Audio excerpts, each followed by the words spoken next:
morning, and thank you so much for being here. My name is Josh Taylor. I'm the Executive Director of the Alleghany Highlands Chamber of Commerce and Tourism. And we're so happy that you're here to help us spotlight just a tremendous project in our community, a project that's received nearly $4 million in grant funding. And for our community, that's a huge deal. And the community, Alleghany Highlands Community Services is really at the heart of this project and done a tremendous job to get it to where it is. And we're so happy that they reached out to us so we could partner with them on really this media walkthrough event today. So thank you so much for being here. And at this time, I want to introduce Ingrid Barber. She's the Executive Director of the Alleghany Highlands Community Services. She's going to lead this tour. And at the end, there will be opportunity for you to do interviews with her and anyone she chooses to do so. Feel free to gather as much content as you would like as we go throughout the building today, live feeds, anything you would like. We really want to shine the brightest light possible on this incredible project, and we thank you so much for being here. So without further ado, Ms. Ingrid Barber. Thank you, Josh. On behalf of the Board of Directors, leadership team, and staff of Alleghany Highlands Community Services Board, we're so glad for you to gather here today. We have with us our chair of the board, Stephanie Clark, who is the chair. We're excited about this opportunity. Again, it's $4 million expansion. We want to thank the City of Covington and Alleghany County because we would not be able to do this regional partnership project without them. So I want to thank today Alan Dressler, who is the city manager for City of Covington, for being here today, and of course the county administrator obviously could not be here today. We're going to do a walkthrough of our facility. What you're going to find is we're adding peer drop-in services here, so we're going to have a full-time peer drop-in center, which will have laundry services and also shower services, and it'll be ran by our peer support specialists. In addition, you'll see office space. And then when we go over to the renovation part of the Burke building, what used to be the Burke building, you'll see that Lineberger Construction has been doing the construction, and you'll see that we're going to be adding lab space, other office space, group rooms, and then we're also going to have a training room for the community. It's important that our community stakeholders, like probation and parole, social services, and all of them are able to come into our agency and work with our individuals that we serve. So we're going to have a space to do training for the community, which is exciting. And then you'll find upstairs there's conference room space and office space. This would not be possible without also the Opioid Abatement Authority, and I want to thank Cindy Newman for being here today to represent them. We did application with them last year, received $1.2 million, and then we did a renewal, and with the renewal we're receiving $2.66 million. So that will be used on this project, and we're hoping by spring of 2026 we'll be able to open the doors and share in this endeavor with our staff and our employees and our community. So it's an exciting time today.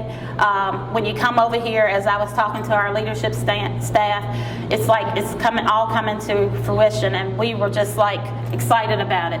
We talked about it over a year and a half ago, and now it's going to happen. So I want to thank everybody that's here. I want to thank everybody that came out today. We're going to do a walkthrough, and if you want to do any interviews at the end, then we'll have some individuals to kind of stay back. I don't want to go naming names because I know some people are here, and maybe Josh can help me with that. But we'd like for you to stay at the very end. Maybe you can provide comments as well. I think the EDC is here. Economic Development Authority is here. So I don't want to go calling names, but if you want to stick around at the end, maybe we can do some interviews with you as well.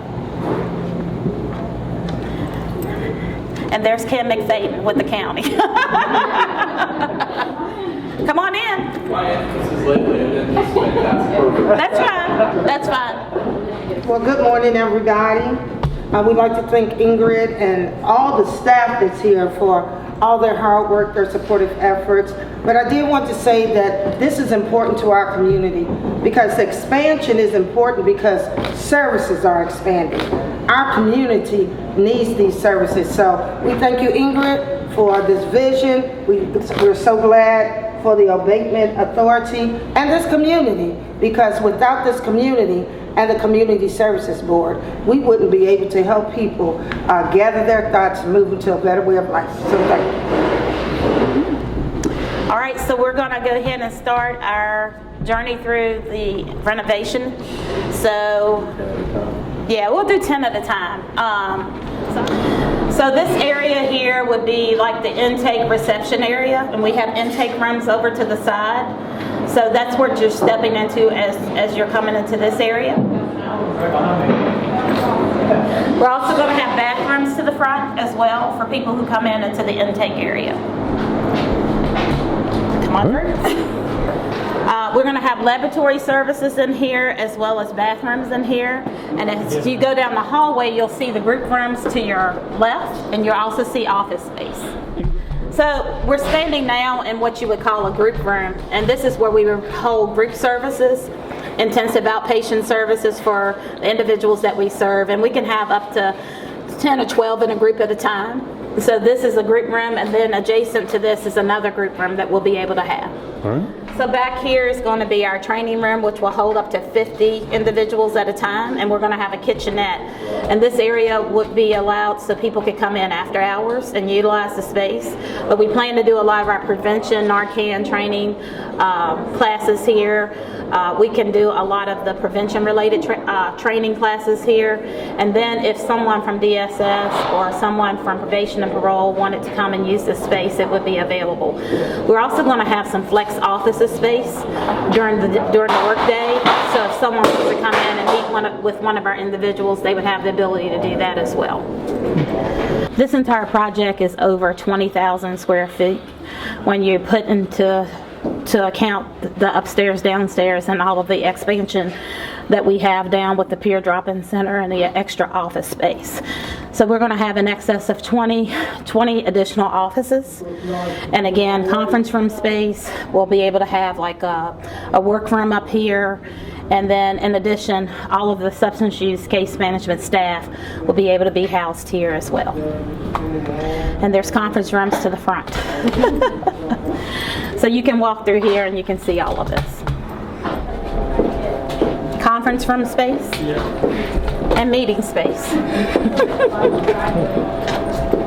And we can just take you right back down the other hallway, and then we'll be right back downstairs. If I could give any type of praise, I would give praise to Governor Youngkin, because in the last 4 years we've gotten a lot of state dollars for mental health and substance use disorder services, just in general. A lot of his Help Right Now initiatives, we were able to do those because of the General Assembly and Governor Youngkin supporting mental health and SUD services. And is that, what explains the greater demand? Well, I think with the Opioid Abatement Authority, it was the overdose deaths due to opioids. There were a lot of people dying from fentanyl disease, and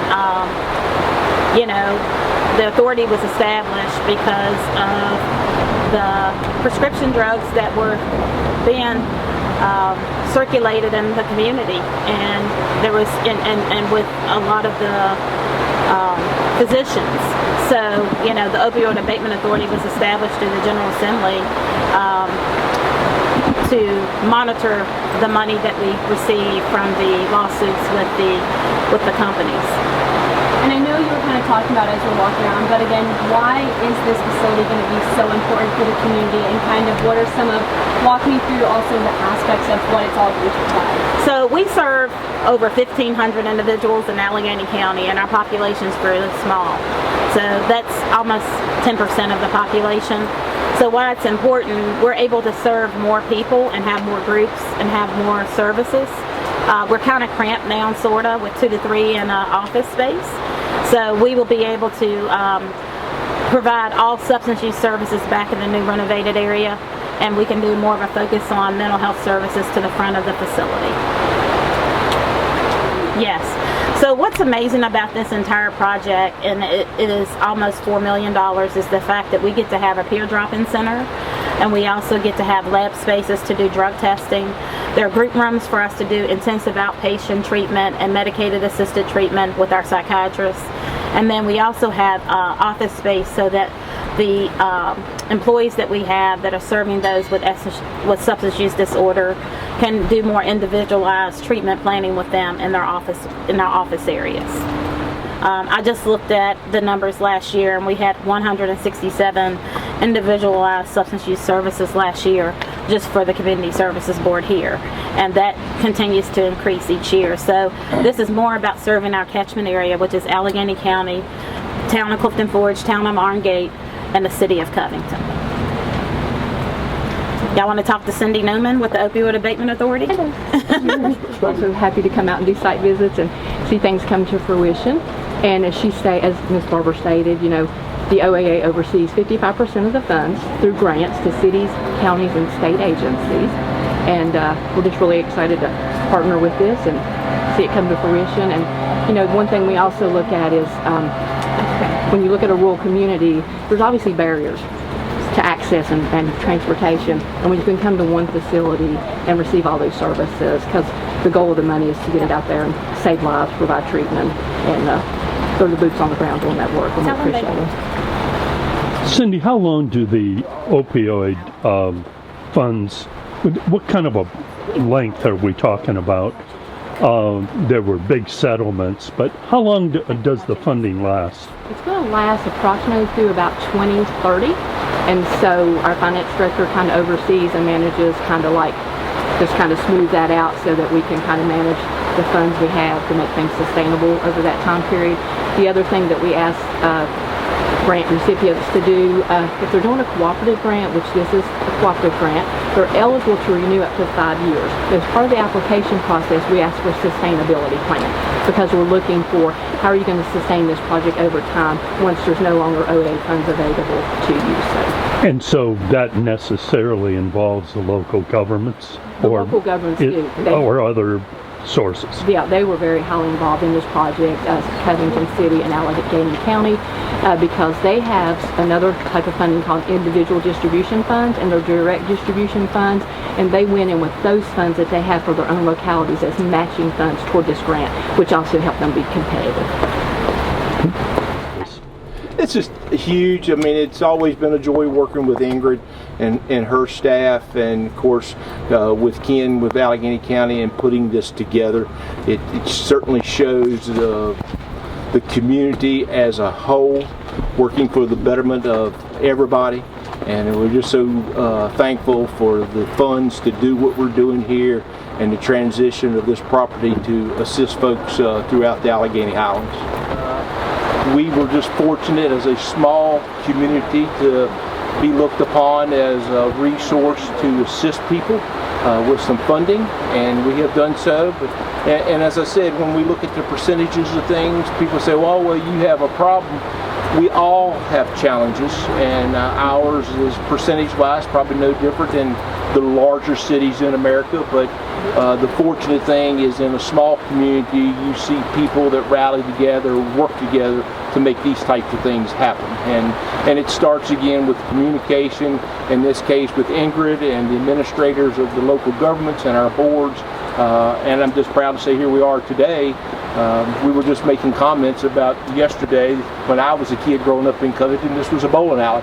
And so here we are, we were serving people back then and we're serving people in a different manner today. So it's all good. I think having this center under construction to serve the needs of our citizens in this community is critically important.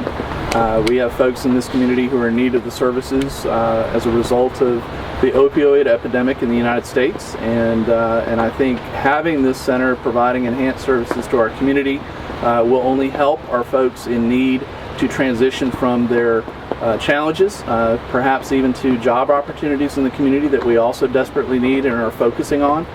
So I think that this is a continuum of services that we're providing to the community, and we're very happy to partner with Ingrid and her team to get this done. I think once it's open and being utilized, I'm most looking forward to watching Ingrid and her team work with people who need the services, who then work themselves out of needing those services.